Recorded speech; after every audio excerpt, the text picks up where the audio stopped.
for coming. I'm your host for the Scientists Warning TV program we'll be doing every day during the COP. My name's Stuart Scott. This is my co-host and today's guest as well, Victoria Hirth. She's an associate professor of sustainable business with the University of Plymouth with the faculties of management and business. And today's program is about the world scientists' warning to humanity, followed by a short report about sustainability in business from Dr. Hirth. Now, the world scientists' warning to humanity actually dates back to 1992, when the Union of Concerned Scientists in Washington, D.C. published this paper, signed by 1,700 scientists, including over half of the then living Nobel laureates. The first sentence says it all. Human beings and the natural world are on a collision course.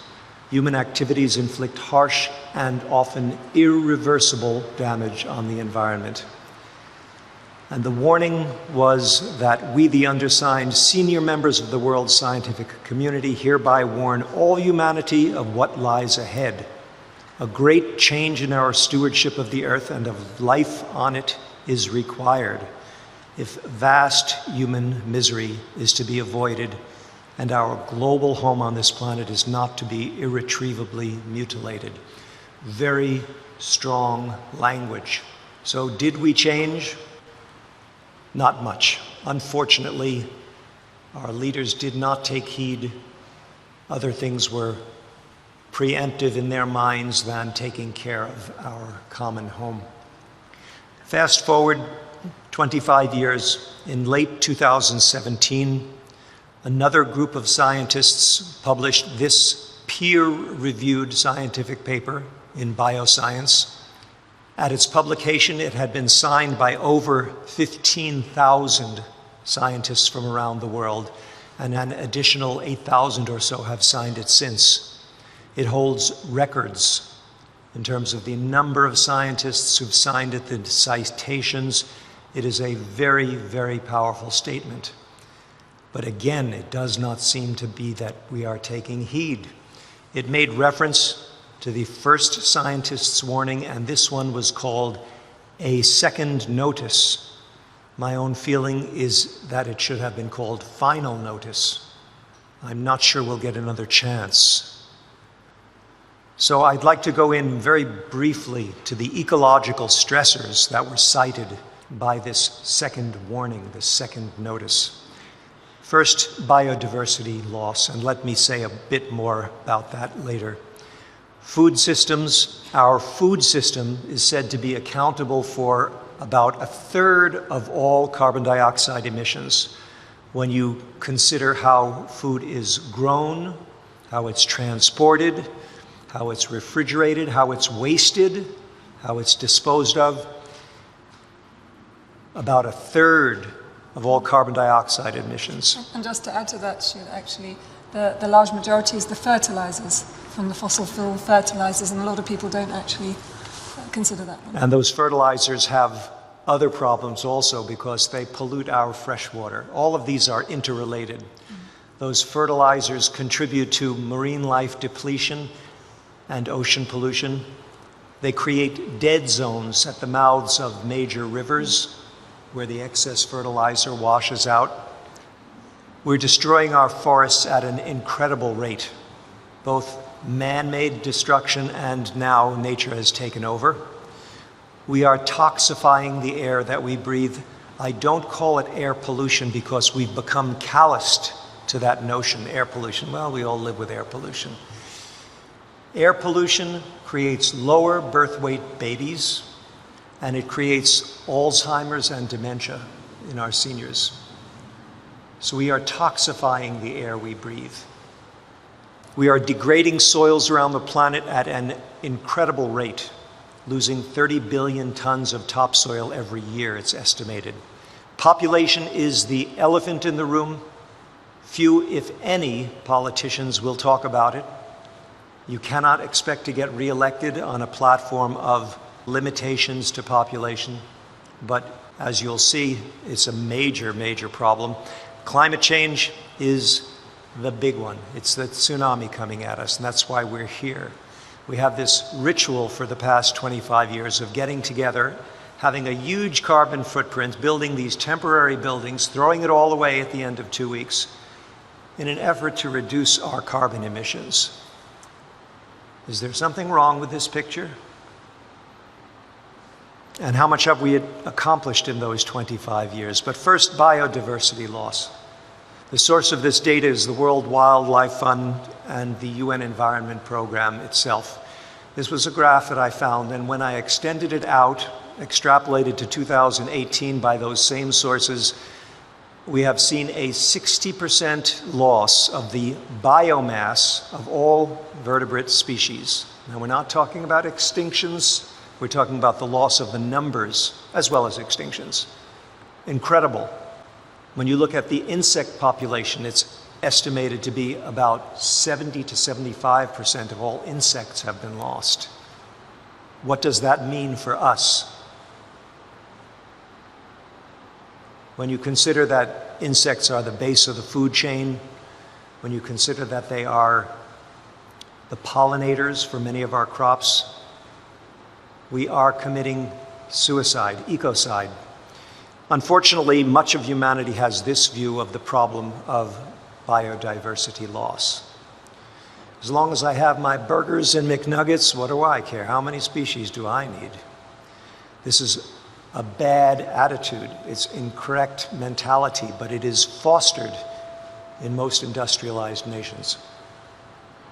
Now, I'm going to skip to population, and I'm going to show just one slide what the human population is estimated to have been and then calculated to have been over the past 10,000 years. Kind of shocking. Now, I know most of us in this room have some concept of that, but my challenge is it even possible to discuss sustainability in this context? And UN sources estimate we are looking at 9 or 10 billion people by mid-century. Already, systems are collapsing. But let's take a look at climate change. Now, I want to show you 4 maps of the Earth. They are drought maps, but I want you to note the scale. The scale is one of relative drought. So the red to purple and pink indicate extremely, unusually dry areas. If you take a look at the Sahara, it's green and yellow. That doesn't mean it was moist. It means it was normally dry in the Sahara. The other end of the scale, there are a couple of places that are dark blue where there was more rain, lots more happening than usual. But take a look at the 1/3 point, 2/3 point, and final decade of this century, 2030 through 39, 2060 through 69, and 2090 through 99. But we don't have to go all the way out to the end of the century to see what the problem is. And one of the mistakes that we are making is that we are talking about the year 2100, or we're talking about the year 2050. The effects will be, we will see very drastic consequences much, much sooner than that. We already are seeing drastic consequences because when farms get dry, they wilt. This is the Netherlands in the growing season of this year. Germany's potato crop, grain in Germany, grain in Denmark, and that photograph came from this article online, which cited the figure that 40% of the crop yield was lost this year in Denmark. Same in Sweden. $billion losses, many bankruptcies. That was this summer's weather map. When forests get dry, they don't wilt, they burn. This year, early this year, in California, historic fires. In Greece, in Japan, not known for wildfires. In Siberia, not known for wildfires. In Canada, ditto.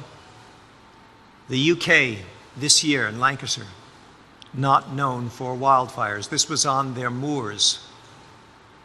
Again in California, still smoldering.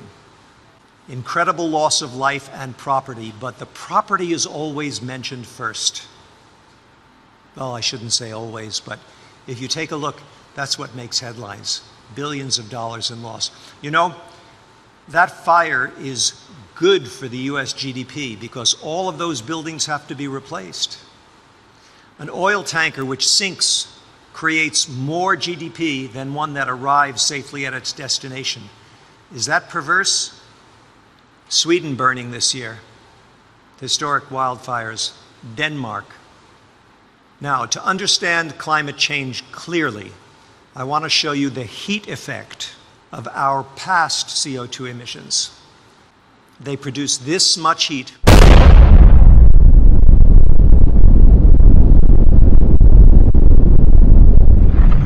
An estimated 400,000 times per day, 365 days per year.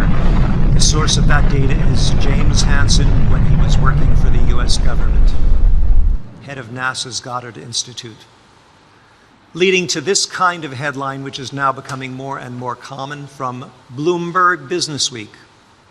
New climate debate, how to adapt to the end of the world.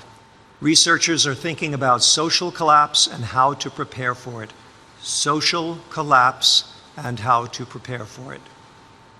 We've reached a different stage in our awakening to this problem. Of course, governments still kick the can down the road whenever they can. You'll forgive me, but that's what I see these negotiations about. They are not being conducted in good faith by the parties. Some parties really see the problem, and a lot of parties, they have another master. And we'll get to that one now. My thesis, I teach this every chance I get, is that global civilization has an operating system. I don't know anyone else who teaches about our global operating system. It is seriously, no, disastrously flawed. Our operating system is killing us. Now, what is that operating system? It's known by two common names: money and economics, but not just economics. It's a brand of economics, Neoclassical economics, also known as growth economics, also known as mainstream economics. The name Neoclassical dropped out of the record about 100 years ago when J.P. Morgan staged what's known as the neoliberal coup at the University of Chicago, and a neoclassical economist was installed as the chair of the economics department. And very soon, nothing was being taught but this kind of economics, which just happens to be the one that benefits bankers the most. 100 years later, it's the only thing we know, and we call it simply economics. We've been hoodwinked. We continue to be hoodwinked. Every day when you hear that word, think neoclassical growth economics, and it puts everything into perspective. Now let's take a look at money. Money is a virus of the human mind. Money is using humanity as its host for its own reproduction. This is the way it behaves. Now, the first President Bush, President George Herbert Walker Bush, was known to have said, if it looks like a duck and quacks like a duck, it is a duck. I think he borrowed that from somebody. If money looks and behaves like that, can it be far from that? Now, money is turning the natural world into more money as fast as it possibly can.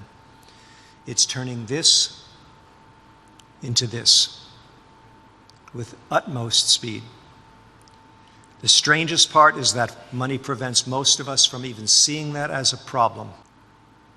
In mainstream economics, nature is an externality. This is what's taught in most business schools. It doesn't matter that we are destroying nature. In fact, the gentleman who won this year's fake economics prize, Nobel Economics Prize, it's not a real Nobel Prize. It was financed by the Central Bank of Sweden in 1968, and they made it a Nobel Prize. This year's winner said, climate change doesn't really matter because agriculture is only 2% of our global GDP. So if agriculture is harmed, it won't harm our GDP much. Excuse me? Won't harm our GDP much? What are we going to eat? Money? The Sustainable Development Goals, I will attack them.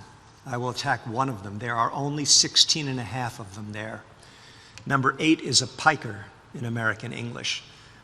Decent work, yes. Economic growth, no.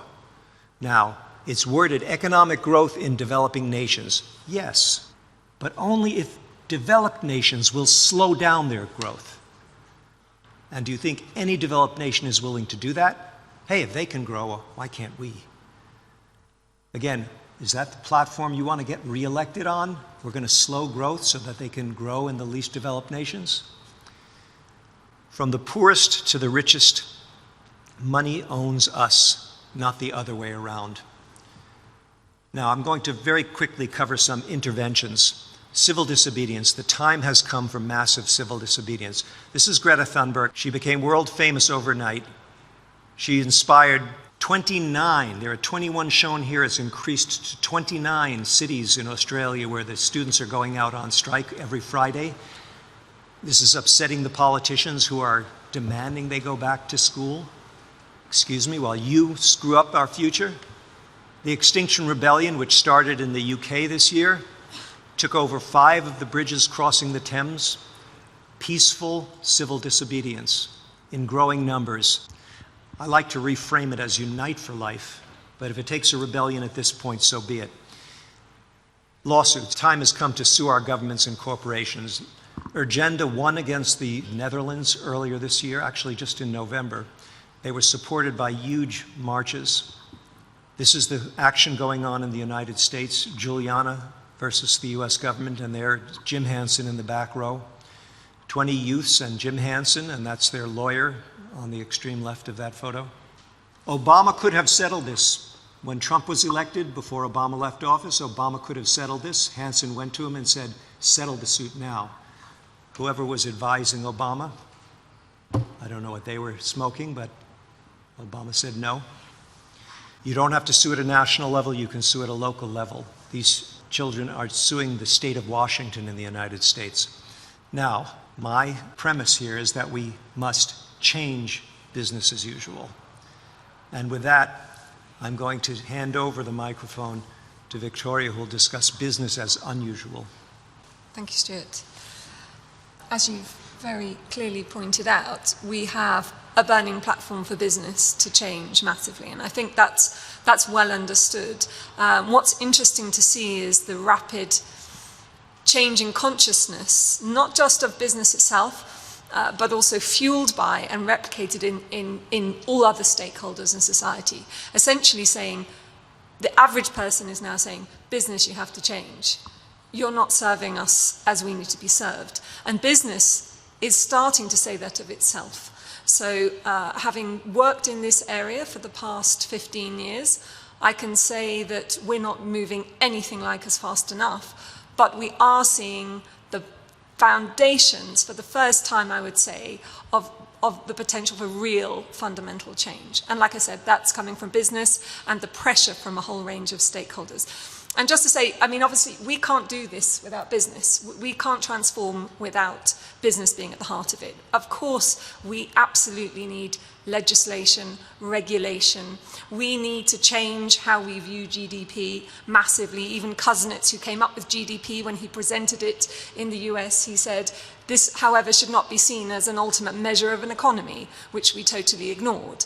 And when neoclassical economics was derived, there was an assumption that that was within a context of a moral compass that guided society that would always keep us from doing something that was morally reprehensible.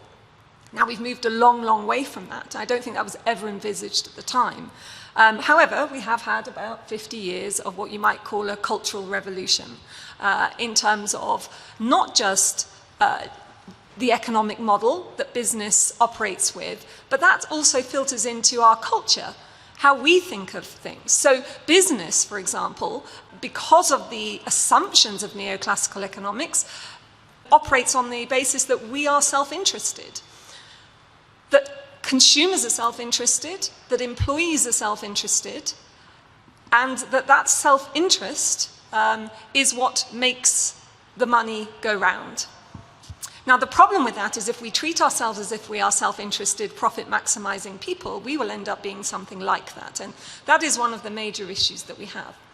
But I don't want to talk so much at the moment just about those problems. All I can say is that economics, if you go back to the very root of it, my summary would be that it's to take scarce resources and allocate them in a way to maximize welfare or well-being for society. If we take that as the premise of economics, we have a really good basis to start from. So really we just need to reclaim economics and reclaim the fact that this is not about profit maximization in the short term in order for the system to move round. It is about scarce resources, which we need to start protecting, a matter of massive urgency, and we need to be really focused on what well-being is. And we need businesses to start thinking about those two ends. That is the basis of sustainability, going all the way back to the early days. So, what are the... in my research, I focus on what I see are 5 interconnected core pillars that we need to tackle if we're going to get business to really be able to transform. What we can't do is be wasting our time in business, or when we talk about business changing, tweaking around the edges. And partly that requires helping us and business recognize the paradigms that stop us moving forwards. And I'm going to start with the first one, which is purpose. Now, you might have heard lots of organizations talking about purpose-driven organizations. That's something in the last 5 years has become such a buzzword. And it might seem like, oh yeah, just another one of those things. And it has the risk of being that. And people talk about purpose washing. But actually, purpose is, I think, one of the chances we have to turn business around. Because what it says at its heart is that a business is there to serve society, and that profits are a consequence of doing that job well in the long term. And long-term prosperity, therefore, comes from serving the real needs of society. Now, that is the very core. It's not about philanthropy on the side. It's not about doing some volunteering. It's about the very core business model. And purpose is about that. So I think we, as a society and interested people, need to hold companies to that, because it's absolutely critical. I just want to draw attention to BlackRock, which is the largest asset holder in the world, over $6 trillion of assets. And Larry Fink, the CEO, put out a letter this year called A Sense of Purpose, saying all businesses have to serve a social purpose, because if they don't, then they will not be able to prosper in the long term. And the ramifications of that are huge. So that's the first one. Second one, which is related to that, is governance. We need excellent governance in organizations, and we don't have it at the moment. We have pockets of it. We have some demonstrations of it. But actually, governance is quite a new topic in a business sense, and we're just starting to get to grips of what it means. It has been harnessed in a neoclassical sense to mean compliance. It's about making sure that the people who run the organization on behalf of the owners don't run off with the assets. Because, of course, if we're self-interested, that's what we will do. So governance and compliance is totally critical, but governance is about performance and compliance. So I just want to draw your attention to a new ISO that's being created, ISO 37000, which is the first truly global standard in good governance of organizations. I'm the convener of that with my co-convener, Axel Kravatsky from Trinidad and Tobago, and we're 1 year out of 3 in development. Now, this is a forum for the world to come together to say what it thinks is the governance we need to take us into the 21st century and hopefully beyond. So I think we need much more attention on this, because without good governance, we will never get sustainable business. Culture, of course, we need a culture that supports this, and we have ways of measuring what a purpose-driven culture might look like. Key area of mine, and I think we really need to focus on, is marketing. You mentioned about the evils of advertising and the issues related to it. Advertisers, I don't think, are evil, they're just doing their job. The issue is the governance and the purpose of the organization that creates that context. Marketing is more than advertising. It's about the intersect between an organization and society. We have to get that right. We need marketing that can deliver purpose and sustainability, and I have many thoughts and a model on that. And finally, leadership. We need the kind of leadership that can take us out of this. And that kind of leadership is about being able to connect with oneself and the context so that we can move forward. Did anyone have any questions? I think there's a bit of time, so yeah, okay. Thank you. My name is Evke. I'm a Dutch youth delegate. I'm just wondering, you know, this really touches me, what you're telling. I'm aware of most of the things, but it still really touches me. I have to get back with this information to all the young people in Holland. And my question is just, what gives you hope? You know, you're here, but can you just tell me what gives you hope in this whole situation? Two very short ones. Firstly, the ultimate fact that if we were really stupid enough to get ourselves here, we are not clever enough to say that it's too late. That's one thing. Now, that's not a blind optimism, I think, but really I think we can never just draw a line under it because I don't think we're that clever, firstly. And also, a great book by a gentleman called David Fleming, who started the Green Party in the UK, called Surviving the Future. That also gives you hope. It's about how we can connect with our communities and enjoy the journey of transformation. I could speak on that topic for a half hour, but I'll give you just a couple moments. My occupational hazard in what I do without pay is depression. And what gives me hope is action, is doing something. I get out of depression by getting to work. Because I think we are, again, too anthropocentric.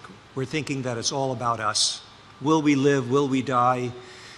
It's built into our biology. It's built into our societies.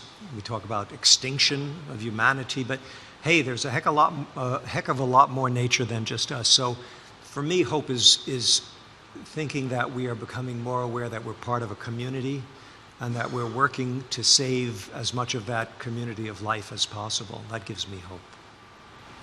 There's a gentleman. My name is Amro. I'm from Sudan, a country that has no hope in the so-called economic growth as we know it today.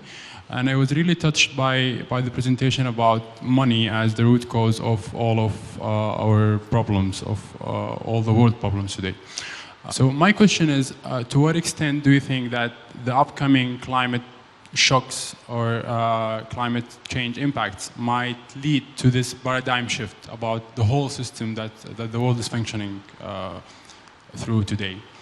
Yeah, okay, so again, this is an optimistic, taking an optimistic stance on this. And this is another thing that gives me hope. We've been planting seeds for a very long time, and those seeds haven't been watered yet. These crises water those seeds. I believe that we have a latent desire to turn things around. We have a latent understanding of the problems of our situation, not just climatically, but so socially, our disconnection from each other. And I think there could be a situation where a few major shocks of the right sort at the right time would unleash, and is unleashing, actually, a whole different way of operating. That might sound over-optimistic, but I think already we are in a very different place to where we were 10 years ago. However, it's not manifested itself into the action that needs to happen. But if you take other markers, I think there are massive changes have happened. Stuart, you might have a... Victoria, this is why I'm so happy that you're here with me, because I have a much more dire view of our future. I think money is going to collapse. And if you imagine what the collapse of our economic system would entail in terms of human suffering, I think that's what we're facing. Look, the last time money almost collapsed, what did the bankers do? They threw out more money. They solved the problem by kicking the can down the road and creating more. They called it euphemistically quantitative easing. We need more money out there to restore liquidity so people will start buying again and banks will start lending again and housing prices will come back and things will grow. But we don't have those tools anymore. Okay. You know, okay. Yeah. No, I hope you're right, but we don't have those tools. Yeah. I think that's why I think it's going to collapse next time. But I tell people to prepare themselves with thoughts about what you would do in the event of a societal collapse. Okay, we've been given the Any more questions we can take in the hallway outside, but we have to yield the room. Thank you very much.